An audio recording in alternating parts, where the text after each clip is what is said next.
Hello! And we are very excited today on Luxury Unedited to have close and personal with Lupe Puerta.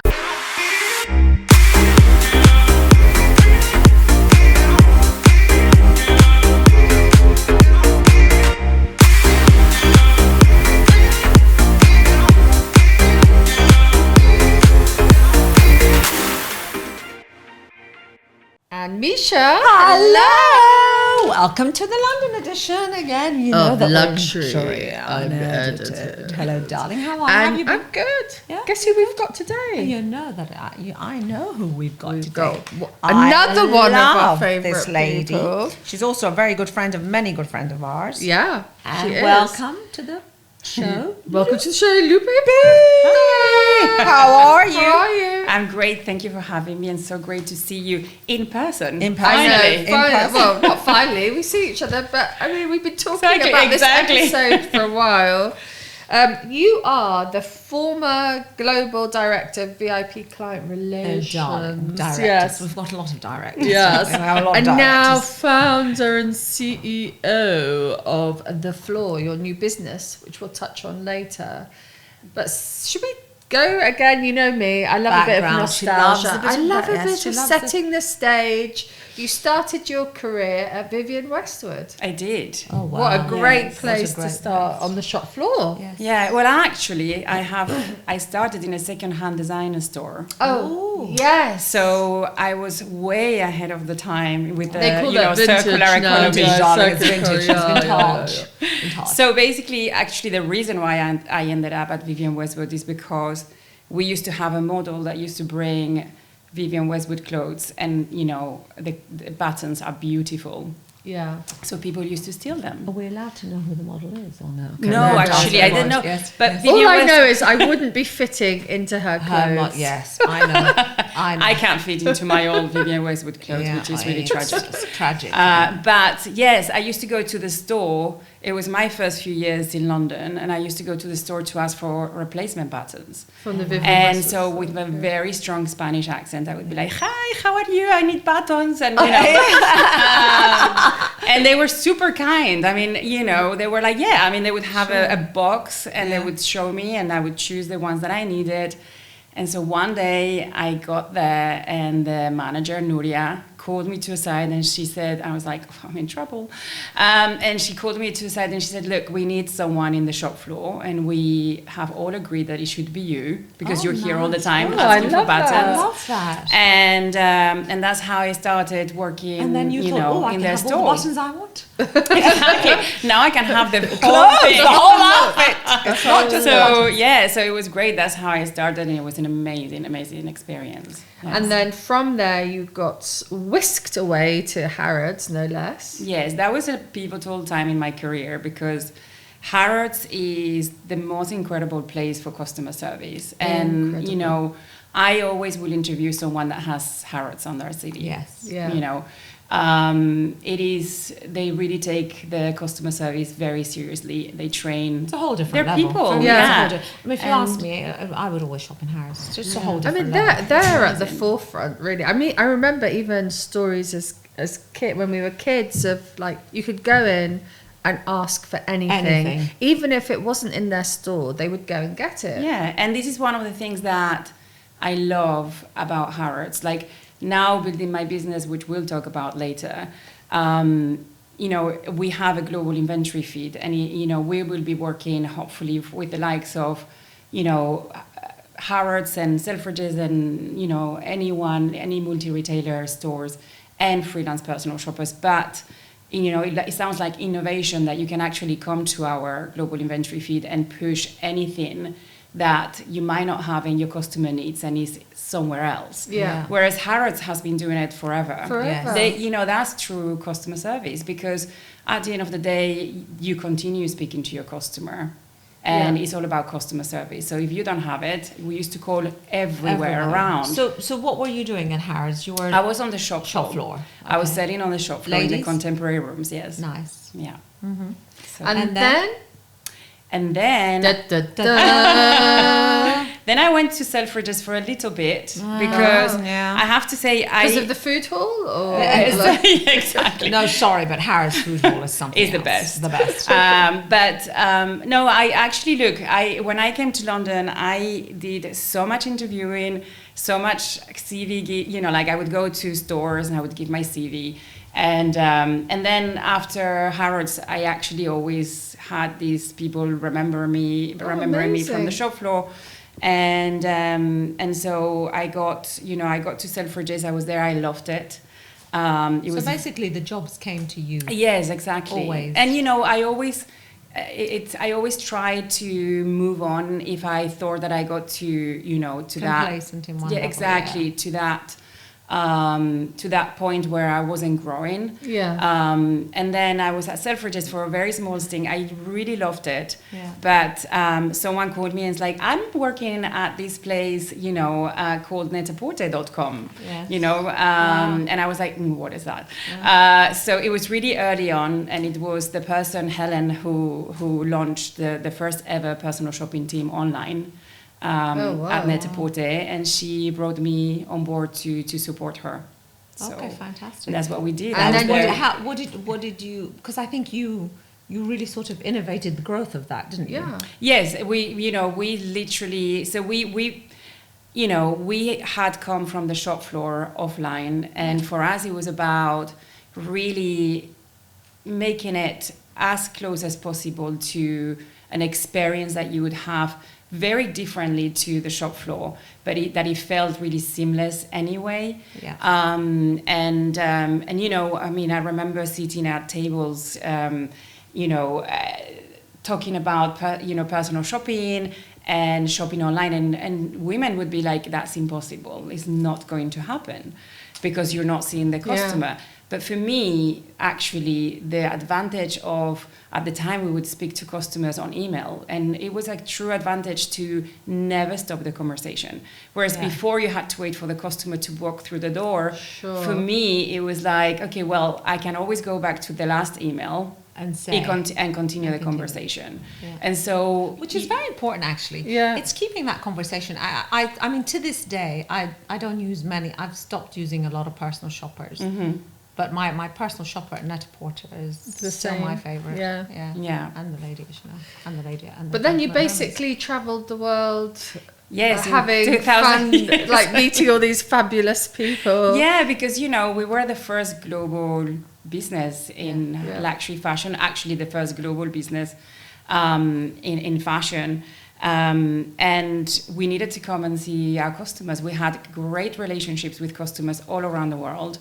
And we needed to see them and tell them, look, there's a person behind the screen, but also we want to know what it's important to you. What do you want out of it? Exactly. Because you said it wasn't consumer driven, it was customer driven. But I wonder, who coined the phrase EIP instead of VIPs? Well, I think that was Natalie Massenet, actually. I believe so. Oh, Natalie. Yeah, the visionary. Smart visionary. Yeah, she's she a is. visionary in every way. Yeah. So yes, and so that's what I did. In 2007, we went with like 15 suitcases to the Middle East. We went to Riyadh, we went to Dubai, and that was the beginning of So basically, it's like my summer trip. But how would you define though a private client for those that don't know? I mean, so a private client is someone who has a lot of needs in terms of. A lot of needs. Well, your lifestyle. Say, lifestyle. Maybe less time to do that. Also, can you Exactly. stop? That's one of our top 5 questions. Oh, sorry. Can you just get on with it? No, yes. I'm intrigued. Time consumed. I guess a private client is someone who's shopping at a certain level that needs support because their lifestyle is really busy. And, it could be that you need a lot of product for your holiday, for your day-to-day, for your work life. Or you have an event to go to. You say, okay, I have an event to go to. I mean, I know. Exactly. Yeah. And you might be great at casual. Yeah. Like, it's so different for everybody. Like, I had clients that would come to me and say, Lupe, I look horrendous when I go to drop my kids at school and I need help with the casual, how to look casual, because I do very well even in wear. And actually, it might sound frivolous, but how you feel, how you look, it makes you feel. You can't put money on. You can't 100%. And it's like a good hair day. Exactly. And all of our, for me, it was like, it's all of these amazing, very confident women around the world. And Natalie used to say the smartest woman in the room, and actually, but someone who needs help. And a personal shopper is not always someone who's going to tell you what to wear. Yeah. A personal shopper is someone who you build a relationship with, and the responsibility lies in both ends. Yeah. Do you match the shopper to the customer, or the customer to the shop? Sometimes that this question it comes up a lot, and sometimes we do. But what we used to do when I was at Net-a-Porter is because you had quite a large number of personal shoppers under a lot. You, right? It was like 45 or something. Or yeah, more. I mean, I think when I left, they had many more. Yeah. But at the time, it was about 45 when I left. Still a lot of just dealing with certain clients. But it's sometimes you understand if someone's not shopping with you, then you try to move the client to another personal shopper. It is hard sometimes because... it's finding that balance, because I know I was actually matched to somebody. Naila, when she was there, she said, I think you would work very well with this person, because I never really used to shop a lot with her. And because she knew me and she knew the personal shopper, so she matched me. And to this day, I work with her. She was my favourite. Also because she's that perfect balance of not being pushy and not trying to... that's very important. I like something that you said, is that it's, someone that already knows what you have and what you can match and style it. Because I think styling gets lost a lot of the time. And I think that's what it comes down to. Your personal shopper does so much more for you than styling. Once you know your customer, and that's why I always say that the responsibility lies on both sides. You need to give a little bit to your personal shopper. And spend the time so they get to know you, and and the personal shopper will do all of the running for you. Yeah. But personal shopping is sometimes about, you're going to Ibiza or you're going to Greece, wherever you're going. It's about, they will remember what you have in your wardrobe. Yeah. They will be, Misha, Nez, I know you're going here, and you got that amazing dress last year. So this is the bag and the sandals, or always trying to find all the pieces. But also, a personal shopper's job is to push a little bit your style, and make you see all the pieces that you might not have. You tried something once and you hated it, and you haven't gone back to it. But women, we change so much. And we change a lot. Our bodies change, but also we change who we are. I'm literally one day I'm a size whatever, and then I go up to size. But it's beyond size sometimes as well. It's about how you feel and what moment you are in your life. And I think that a good personal shopper is someone who who understands you beyond your fashion, and that can push you a little bit to say, look, try this. There's no harm in trying, and I think you could wear it with this and that you already own, because whatever they push, it has to be yourself still, right? Of course, that pulls the we were talking about this, wasn't it? What's important? What do you think is the most important thing for someone who's is it access? Is it speed? Is it coveted pieces? Yeah, it changes so much for everyone, and I think. Geographically it changes a lot. Especially now after Brexit, a lot of things change for access and speed, and absolutely on a platform like that. Yes, we were talking about the Middle Eastern woman. Yeah. The client there wants everything, the newest. For me, the Middle Eastern woman is very savvy, and they have so much knowledge on the product, on what's new in the market. And they always are the first ones to adopt trends. Yeah. The early adopters, they want things that not many people have. And, it's, in other places, for someone, they might want speed. Someone who has a very busy life, a very busy career, and they just don't want to think about things. They just want someone to choose items, send them really fast, because it's always last minute. I love that you said that about the Middle Eastern client, because people still to this day, I'm shocked at some of the teams behind the luxury brands and what they And presume, they don't understand, and yes.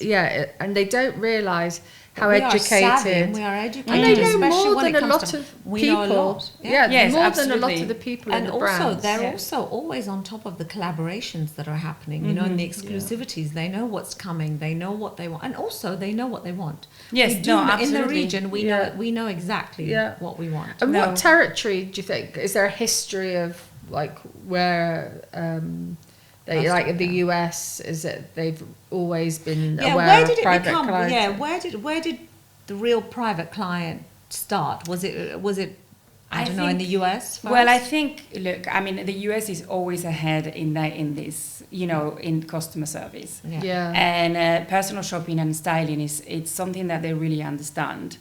And so I think really it probably was the US that started the whole personal shopping movement, understanding that a customer needed extra advice or support, or you know, and that's how it happened at Net-a-Porter. Helen was working in customer service. Yes. She realized that there was a customer that was shopping more and needed more support. Yeah. And that's how personal shopping started. But the US has always been ahead of the game in customer service, and they really understand it. When I opened Asia, you know, when we opened Asia, when I was at Net-a-Porter, and I moved there for 5 months, but we had been traveling to China a lot. And, you know, mainland China, they didn't understand what personal shopping was. And we had to change the name so they understood what type of service we were Private offering. clients and things. And now it has Huge, it's huge personal shopping in China. I guess it kind of retail. makes sense, because even in like in the financial world, like those big investors, they have their own people that are always watching them. They take them out, they socialise with them, and that's become a big part of it now. The events are huge. The events are huge. I mean, look at some of the Farfetch events. My goodness.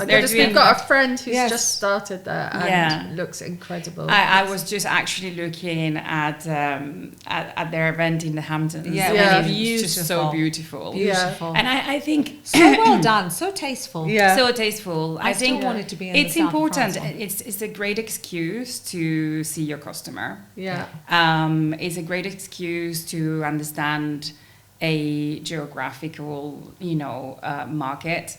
It is, and I think we are very global now, and we have so much information of what takes, you know, what is important in the Middle East versus, you know, China or like it's, but still you have to.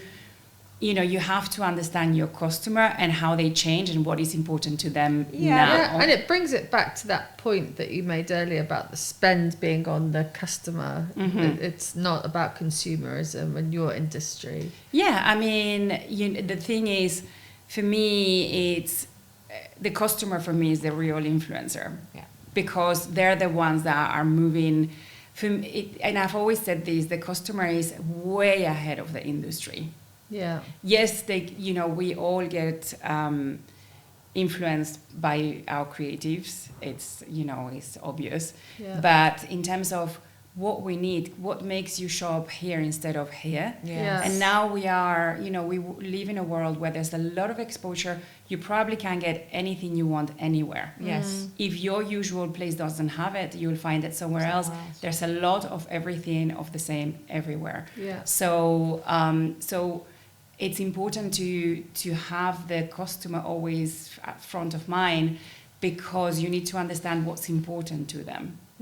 So you want them to think of you first, basically. And that's why personal shopping, I think, takes a big place. So if I want something that's, for instance, across 5 platforms, you want me to think, okay, I will need to go to why do you go here instead of going somewhere else? A lot of the decisions we made in our businesses are, you know, we're focusing on so many things, and it's important to keep that always in mind, that what is the cost, how is this going to affect the customer. And does the word sustainability mean anything in terms of that world? To the customer? To the customer, to you as a brand. Yes, you as a brand, and to the service. Yeah, I mean, I think it's important, like it's look, we hear so much about sustainability. What does sustainability mean? Yeah. And I think there's elements of sustainability in certain items we wear, but how much?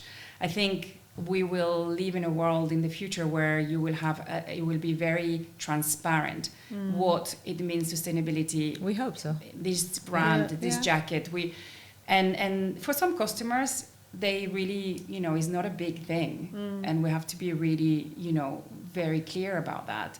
They will still buy certain things. Yeah. But it's also education, I think. We exactly. need to educate, because the problem, I mean, I know before, I'm definitely guilty of it. I would buy huge amounts all the time when I was younger. It was horrible. Now, obviously, as I've gotten older and I've appreciated where we are in the world and I've understood a lot more, I'm much more willing to sort of just add, but always quality pieces, never anything else that can be, exactly. But that can enhance the wardrobe. You're thinking outside your space. Yes. Yeah. You're not. It's not a selfish thought so much. Yeah. True. I think sustainability. Gosh, that's very nice of you to say. You always call me selfish.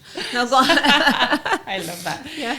But no, I do think sustainability is great. I know that we've overused. Some people think that we've overused the word. Yeah. But I think it's so important to keep on talking about it, because it's we need to educate.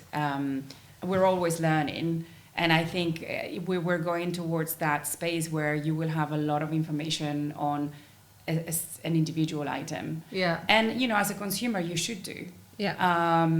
That the consumer has to have a choice to know. And for us, it is very important. We connect to the FLOORR connects to the global inventory of. So should we touch on what the FLOORR Yes. is, because we've sort of garnered like all your sort of background history and all your knowledge. You brought all of that together. How did you come about setting up? Leaving something I imagine is very, very comfortable for you. Yes, I mean to then exactly. I felt like I had done everything I needed to do at Net-a-Porter, and my world has always been customer facing. The customer facing community plus the end consumer, and my biggest frustration was that I felt my community feels like that's not forgotten hero, but actually they're the ones that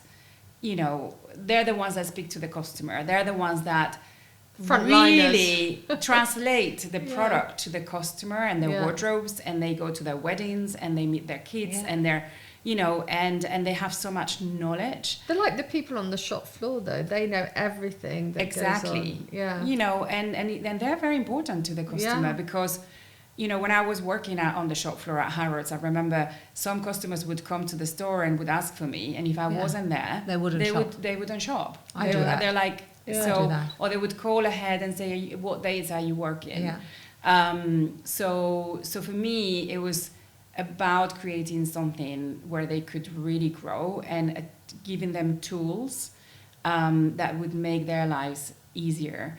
I kind of built something I wanted in the jobs that I worked before. Which is fantastic. So we've built a personal shopping engine, an operating system for personal shoppers.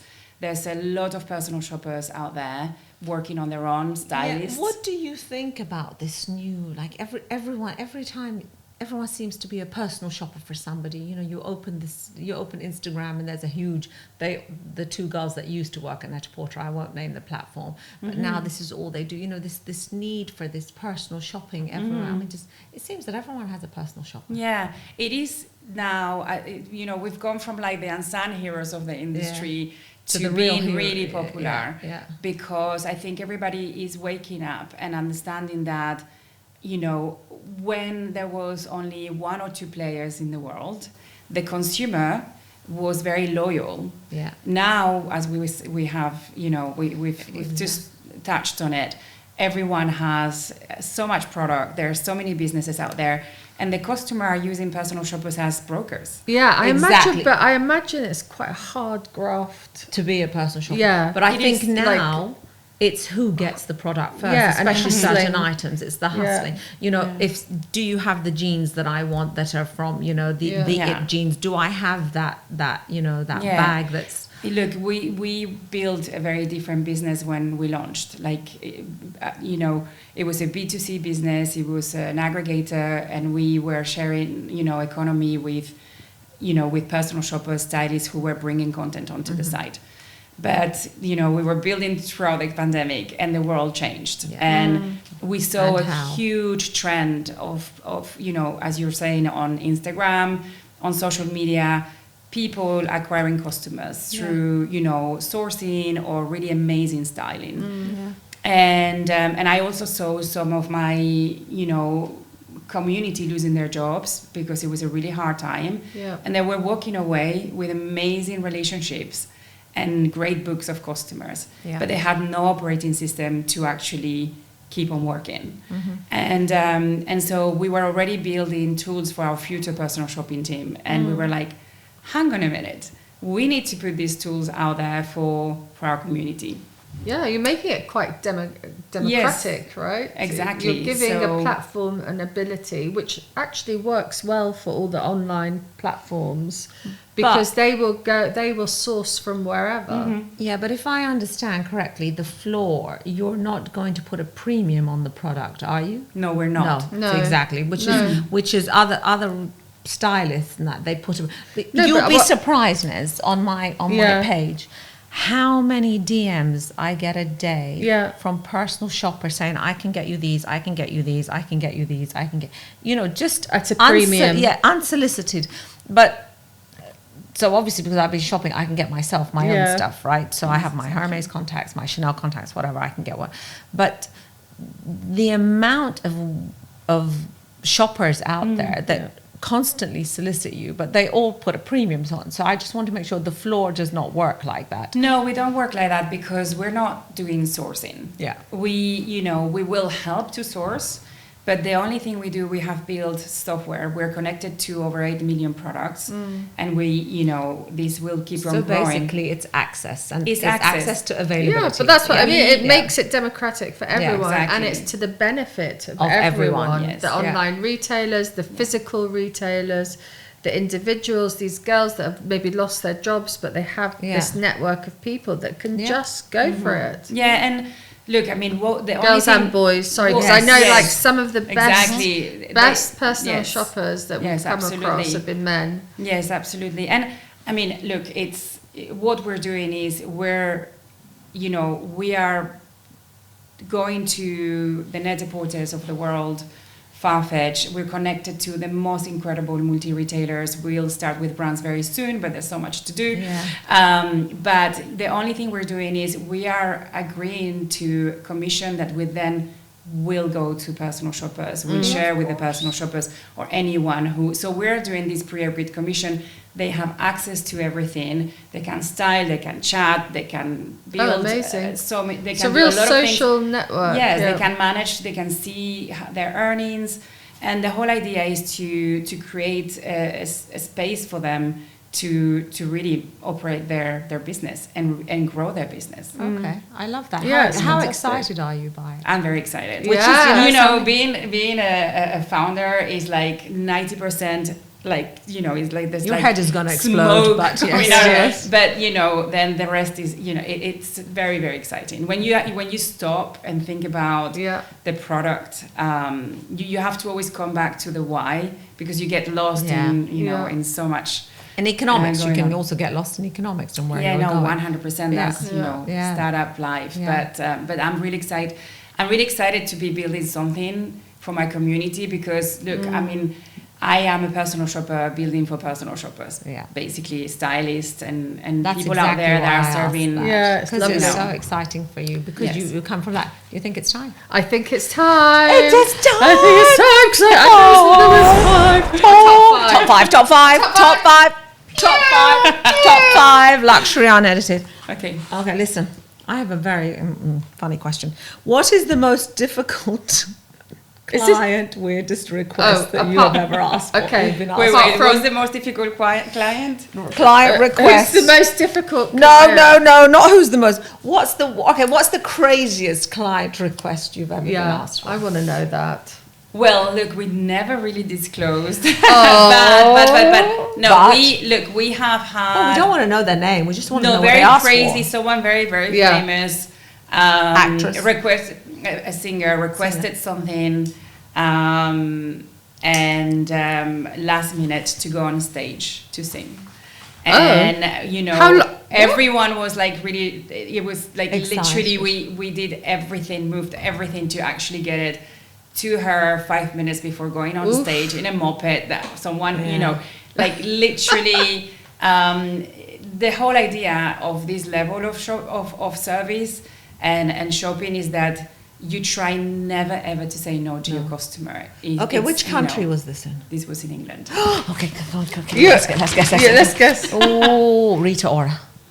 I think she. I'm not saying. I was actually going to say it was Madonna. Celine Dion, probably. But J-Lo when she was here. J-Lo when she was here. We'll be sure. guessing We're for a while. Next question. Question 2. What is the criteria, darling, for qualifying to get a personal shopper? I mean, everybody will know. Can I get one?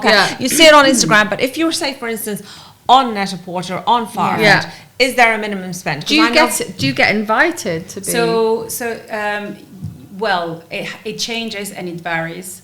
Sometimes, excuse me, there's businesses like, like Matches, they're very open about their program because it's all point-based.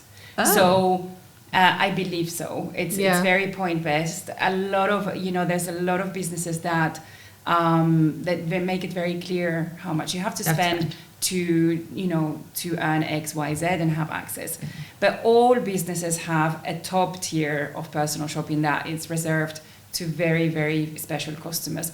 Most of them are there because of the spend. Yeah, of course. So can you, there was a stat that's always, I've heard Natalie actually say it, in terms of like 40% of the revenue of the business was from... Yes, when we started, my years at Net-a-Porter, it was, they were driving the business. We had a very small percentage of our customers were driving the majority of the business.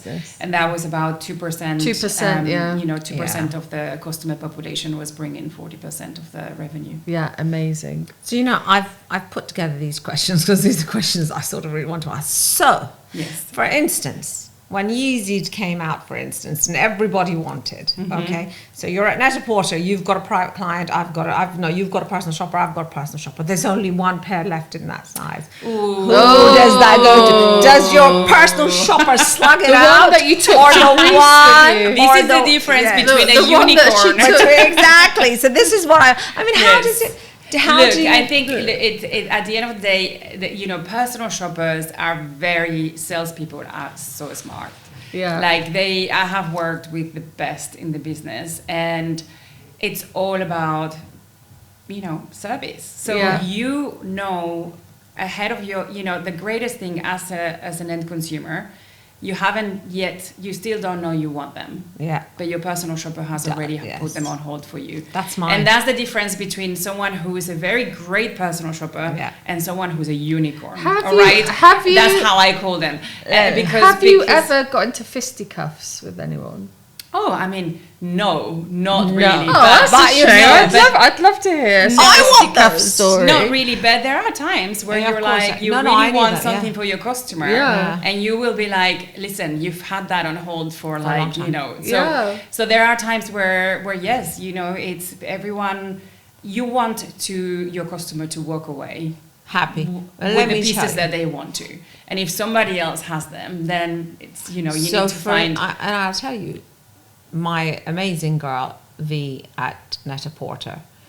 So she knew they were coming she put all 7 pairs that were coming in my size in my basket. Yeah, she's amazing. She's amazing. And I took all 7 pairs. Basket? You're like Tesco's, like metal. No, she knew that I would want these shoes. So she put all 7 pairs in my size. And how many did you buy? 7. Oh!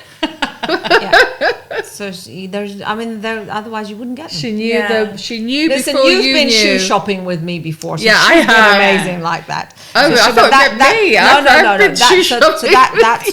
That's what I mean. Yeah. And does having a personal shopper, does that guarantee you access to certain things? Yes, I think, look, having a personal shopper, again, we were talking about this the other day. Personal shopping is about what your personal shopper can get you as well. It's not just styling. It's about, building that relationship. Having that relationship with the personal shopper brings you a lot of, Benefits, benefits that they're not communicated, because there might be something happening internally, or they know that there is this exhibition happening here, is they happen to have a ticket because with it, they're always your door to so many more things and benefits that not necessarily are communicated, because there's not something that you can open up to everybody. So to anyone out there having a relationship with your personal shopper, Ali, I love you. Sebastian, you're the best. Isabella and That's why they all go on holiday with you, basically. they don't go on holiday with me. None of them go on holiday. Number 4. Do designers, this is quite a cheeky question, will designers ask personal shoppers to push certain things at certain times? So that's a good question. Yeah. Darling, I'm smart. Not just good hair. So I think it's not only designers. I think when you work in a company where you have great buyers, it's important that certain pieces are highlighted, because they can be really key. Getting them on the right people. The designer will always, there's a great, the whole idea is to have a really good relationship between the designer and the creative side with the personal shoppers. Because the personal shoppers have a lot of product. Yeah. Okay. So, and yes, there might be times where designers highlight certain pieces more than others, because they believe they're the ones that is going to resonate more with the consumer. But also, we're a selling business. So they'll always be talking about strategically about certain styles, which is, very normal, same as you see on the runway, what shows there, how it's styled, etc. So yes, there is, they put a lot of, that it's very important for them that the personal shoppers understand the collections, and at the beginning of each season, they do a lot of training with the teams. Yeah, which is great. Of course, to highlight certain things. Yeah. Okay, and number 5. Last but not least, how do we get to that event? I want to go to the Saint-Tropez or the Saint-Tropez event, but how do you then transfer? Because there's a lot of people. I'd rather just go to Saint-Tropez without everyone. No, I'd like to go with. Did you see what our lovely friend did at Farfetch? Also the Hamptons. Farfetch have been doing something exceptional event. Yeah. I mean, so much so they're on everyone's radar at the moment. Yeah. So, how do you get to that level? Is it purely spend? No, it's not. Or is it because you can have a podcast? No. I knew there was a little angling moment. Darling!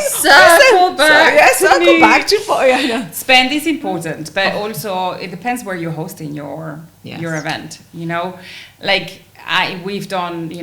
hosted events all over the world, and you tend to stay local, and then it's very difficult because you might have 5 seats at the table, 10 seats at the table, and how you're, who you're bringing to the table. And knowing that you might not... Darling, I bought the table. Exactly. But I loved it so much. Yes, exactly. Yeah. No, but the thing is, it's sometimes it's a difficult situation because you might have X amount of seats, but the whole idea is to ensure that you come back and you keep on rotating. Because again, and this is again a situation of the relationship you have with your personal shopper. So let's end on. How would we like what is success for you? When do you think you'll be able to sit back and look at the floor and think, I can be very philosophical about success, or you know, whatever you feel. Like for me, look, my days don't really feel about success, and right now, because it's really startup life is tough. Yes, very. And but the reality is that when I stop and think about it, I started my business plan on Keynote on my phone on the way to work on the Central Line in London. Yeah, and to see, now our app is launching in the next few weeks. To see the product and the people who are building it, the team, that for me is an amazing success. Then success will be to see users thriving, and consumer having the most incredible experience. Yeah. And and just growing our community. So that's, I'm really excited to see that. That for me is it. It's seeing your face. It's the excitement, because you can tell that you moved on when you were ready for the next challenge. So you're obviously ready. And you're learning and adapting and yes. changing. And in any way we can help. Yes, we are Please. there. We're always here. We're there for you. We're there for you. Honestly, we want to thank you so much for being with us. And congratulations and please on tell the us, floor. if you want off camera, we'll tell you all later who was the pop star. That pop but anyway, after that, thank you so much for being with us. We've had a great time. Yeah, we did. And Thank you. we'll hope to see you all guys soon. Take care. Bye. Bye.